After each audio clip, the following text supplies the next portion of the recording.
All right, Lee, I'm going to start with you. What did you think? I freaking hate this movie.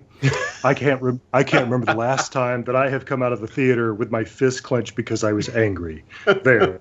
Okay, so you said that with I'm done. such, Drops mic. I can tell. And you know what? I'm right there with you. So I want to know what Okay. made you dislike that movie. We may have to save it for the spoiler part here, but um, well, yeah, we've already Okay, alluded to all it right, in all right. chat. So, But all right. So, if you were but to, look, all right, this let me is a ask it this franchise way. we love. All right. Warner Brothers is the keeper. Well, okay. Okay, go ahead. No, no, no, no. I think you had it. Go for it. Warner Brothers is the keeper of franchises that we love, right? Okay, I I'm mean, with you. Superman and Batman and Wonder Woman and so on, they are in their care. And so that means we extend a certain degree of trust to them. And that's not the way they see it. And I understand why. They own these characters outright and they can do whatever they want to with them. But you're in them at their own risk, one would think. And their dismal second week box office, I think, shows them that they've committed suicide. Okay. So, but they don't appear penitent. I wanted to see some reaction to that, but I don't know that maybe that's getting outside the movie and into No, industries. because you're giving a review. So let me ask you a question. Let's get specific here. So Yeah. you did okay. So we've established, and for those of you listening, I have been on many episodes of Podshock with Lee, and I have never heard him even talking about his favorite Doctor Who series from the 80s, or excuse me, with the 70s, with Brain of Morbius, which he absolutely loved. I've never heard him talk with such passion. So having said that, we know that he doesn't like this. Well, Brain of Morbius doesn't make me angry. No. We know he loves Brain of Morbius, or we know you like that, but on the opposite spectrum, you didn't like this. So if I were to ask you as a writer, That's right. what was the one thing, without giving any spoilers away, what was, in your opinion as a writer, where did they go wrong? Well, thank you. That's the question I want somebody to ask me. No, if the premise that we know from the outset, right, is that two people disagree violently enough that they're trying to kill each other, then you've got a huge burden as a writer to try to figure out how to resolve that so that neither of them is dead, and we want them to come out on the same side at the end. That's an enormous amount of emotional leverage. And so the point on which it's going to turn had better be good. Yeah, and I agree. I can agree. And Clarence, And I'll say no more about that. okay, so I'm going to turn the table around, and I think your opinion is a little bit different. So Clarence, what did you think? I think my opinion is a lot different from Lee's. I didn't think it was horrible. I thought it was a good popcorn movie. And when I said popcorn movie, I'm not talking about anything that's in depth. I'm talking about just go and have fun. I think a lot of what makes yourself and Lee hate this movie is the fact that you have a lot of history with these characters. Okay. So coming from me, a person who, I only saw the first Superman from back in the day, after I, was 10 or 12, but it was way after the movie came out.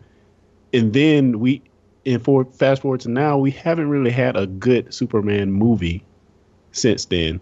Batman's a little bit different because, just because of the first Batman and the last three, we can say we've had 4 really good Batman movies. But that being said, I don't think people today that aren't the hardcore comic book fans have the same affinity for these characters that you guys may have. That being said, I don't think it was a great movie. The story beats were slow and awkward. There was a lot of cutting back and forth.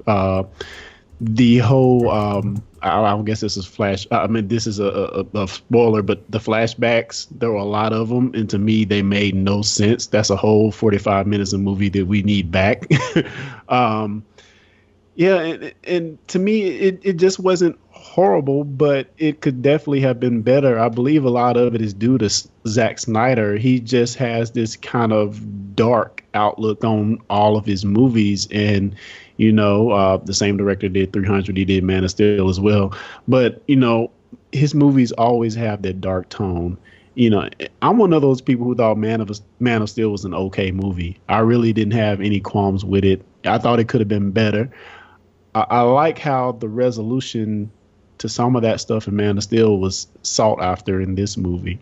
But by the same token, I think it still falls short of what we want. Not only a superhero movie to be, but how we should look at our superheroes. A lot of people will go.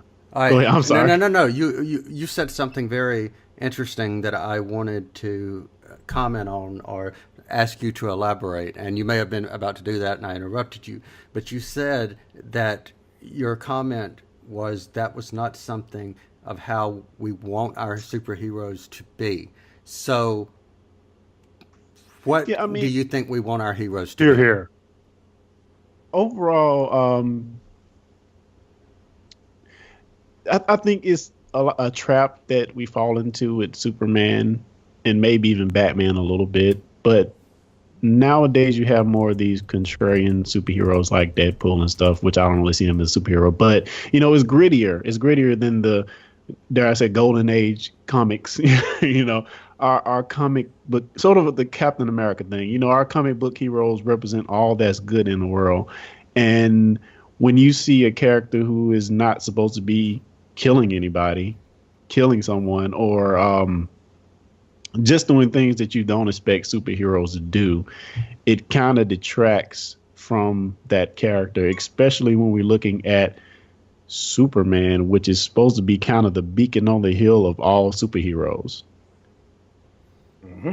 So, I like I said, I still really enjoyed it, but it does have a lot of flaws. So I'm going to turn it over to you, Kyle. All what right. did you think of the movie? Let me start with positive. What did I like about Batman versus Superman?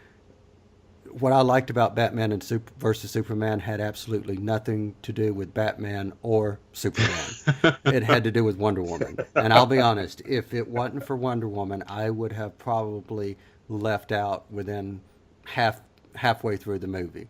And wow. I was just that bored with it.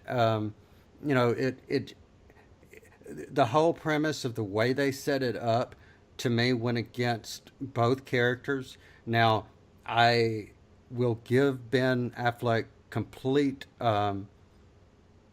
props or however you want to say it in regards to his acting ability, because at the beginning and almost all the way to the end, I hated him as Batman. Now, there was a scene toward the end that he as an actor portrayed what he had to work with in such a way that I liked him by the end of it. So Can you tell me why you hated him as Batman? I thought it was out of character. So again, that's why I say it had nothing to do with him. I thought Batman's actions, in my opinion, were totally out of character. And go ahead. Well, let me ask you, was it as far as what he was doing, or was it his hell-bent mentality on accomplishing this one goal throughout the whole movie? I think it was more on what he... Let me elaborate more when we get into the spoilers, because it had more to do with what he was doing. The way that Batman and Superman have always been interpreted, in my opinion at least, is Batman is the true identity and Bruce Wayne is the secret, is the face that he puts on. As the reverse, Clark Kent is the true identity, whereas Superman is the face that he puts on. So I just thought that, having the singular purpose, that was very much into Batman's character. But the singular purpose of what he was doing was what I didn't agree with. Now, the other thing that I did not like, and something that none of us have mentioned yet, I thought that was horrible the way they did Lex Luthor. The whole portrayal of Lex Luthor to me was almost like, let's just go ahead and call him the Joker, because it was not what I saw Lex Luthor as being. I didn't mind him being the son. I did not mind him, having the hair, but the crazy, laughing all the time, bumbling, totally out of character. Lex is cold, calculating, and nothing like how he was portrayed. So. Yeah, I mean, and again, like from somebody who doesn't know the history of Lex Luthor, I don't think that was really an issue. It made sense for the character he was playing in the movie, but to your point, that's not the character we know as Lex Luthor from the past. I think he could have been portrayed even with the guy that was playing him, Jesse Eisenberg. Is that? Yes. If you would have portrayed him as cold and calculated, or given a reason why he was doing that, what he was doing, I could have latched on. I just didn't like that. It made me feel like you're trying to recreate the Joker, and you've already got the Joker coming in Suicide Squad, so leave well enough alone.